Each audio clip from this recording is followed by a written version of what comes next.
Doctor कर्ण सिंह जैसा विद्वान कांग्रेस के भीतर, देश के भीतर आज भी मौजूद है। आचार्य जी हैं, आचार्य प्रमोद कृष्णम है हमारे साथ। नहीं, आचार्य प्रमोद कृष्णम जी को मैं नहीं मानता, क्योंकि ये इनका जो कॉन्सेप्ट है, अच्छा। ये दिग्विजय सिंह के साथ रह करके इनका मति भ्रम हो चुका है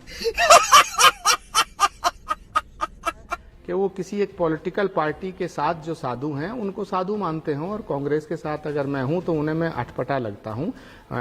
मैं उनको भी नमन करता हूं, प्रणाम करता हूं, उनके ज्ञान को मैं बड़ा वंदन करता हूं। वो महाज्ञानी हैं, महापंडित हैं, लेकिन कभी कभी जो ज्यादा ज्ञानी होता वही महामूर्ख कहलाता है, क्योंकि ये दंभ जो है, अहंकार जो है, यही ज्ञान का सबसे बड़ा शत्रु है। ये आप शिवराज पाटिल के बारे में कह रहे हैं? कोई लक्ष्मी जी को लेकर कुछ बोल रहा है, कोई शिव को लेकर कुछ बोल रहा है, आदिवासी शिव थे, कोई भगवान राम के वंश को तलाश रहा है, उनकी जाति खोज रहा है, कोई वाल्मीकि को देख रहा है, अभी चोल वंश हिंदू वंश नहीं है, चेदी वंश हिंदू वंश नहीं है, ये डिबेट चलाई जा रही है। अरे इस देश में हिंदू है कौन? सही पकड़े हैं।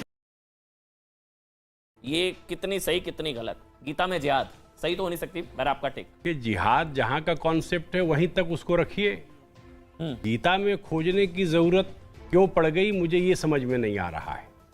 और कहीं न कहीं ये उन प्रभावों का परिणाम है कि देश के भीतर हिंदू को लेकर, हिंदू धर्म के भीतर क्या चीज किस चीज को डिनोट करती है, उसको लेकर के एक कंफ्यूजन क्रिएट किया जा रहा है।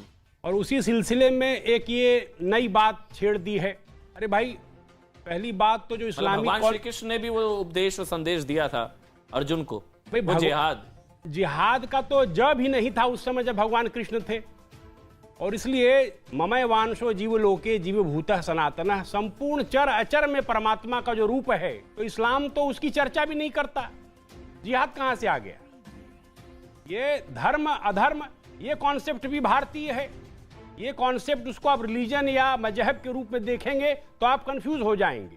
पूरे भारत के अंदर सनातन हिंदू धर्म के जितनी अवधारणाएं हैं, कॉन्सेप्ट हैं, उनको लेकर के योजना पूर्वक या अज्ञानता के कारण एक संभ्रम पैदा किया जा रहा है।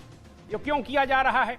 कोई लक्ष्मी जी को लेकर कुछ बोल रहा है, कोई शिव को लेकर कुछ बोल रहा है, आदिवासी शिव थे, कोई भगवान राम के वंश को तलाश रहा है, उनकी जाति खोज रहा है, कोई वाल्मीकि को देख रहा है, अभी चोल वंश हिंदू वंश नहीं है, चेदी वंश हिंदू वंश नहीं है, ये डिबेट चलाई जा रही है। अरे इस देश में हिंदू है कौन तब?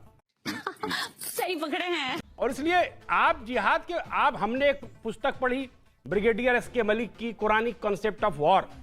वो लिखते हैं कि भाई 7,000 आयतें हैं कुरान में, उसमें 3900 आयतों में काफिरों का, मुशरिकों का, मुनाफिकों का और जिहाद का जिक्र है। अब जिहाद तो आप निर्दोष को मार देते हो, और किस बात के लिए मारते हो? कि हमारे दीन पर नहीं चलता इसलिए मार देते हो। वहां तो दीन का सवाल ही नहीं है। इस प्रकार के जो अवधारणाएं हैं, भारतीय अवधारणाएं, तो उससे बिल्कुल भिन्न है। इसलिए मैं कहता हूं ये एक प्रकार से बौद्धिक दिवालियापन है, चाहे जानबूझ करके पैदा किया जा रहा है या कहीं न कहीं स्लिप ऑफ टंग है। स्लिप ऑफ टंग मैं तो कहता हूं शिवराज जी को डॉक्टर कर्ण सिंह से पूछ लेना चाहिए था। डॉक्टर कर्ण सिंह जैसा विद्वान कांग्रेस के भीतर, देश के भीतर आज भी मौजूद है। आचार्य जी हैं, आचार्य प्रमोद कृष्णम है हमारे साथ। नहीं, आचार्य प्रमोद कृष्णम जी को मैं नहीं मानता, क्योंकि ये इनका जो कॉन्सेप्ट है, अच्छा। ये दिग्विजय सिंह के साथ रह करके इनका मति भ्रम हो चुका है।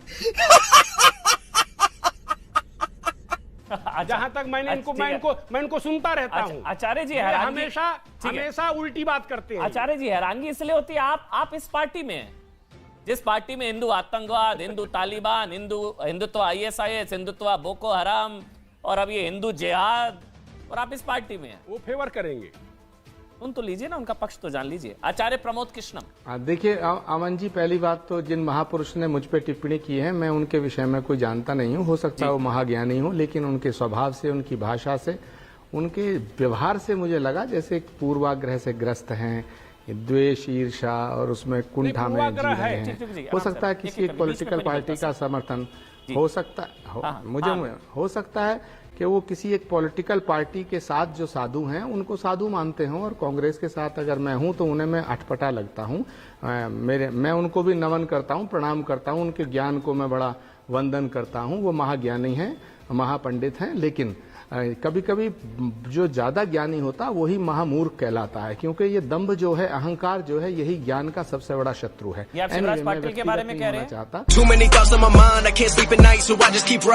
उन्होंने व्यक्तिगत टिप्पणी की, हाँ, उन्होंने व्यक्तिगत टिप्पणी मुझ पे की, वो मैं उनको भी नमन करता हूँ, प्रणाम करता हूँ, उनका धन्यवाद और आभार व्यक्त करता हूँ। अब मैं आता हूँ आपके विषय पे।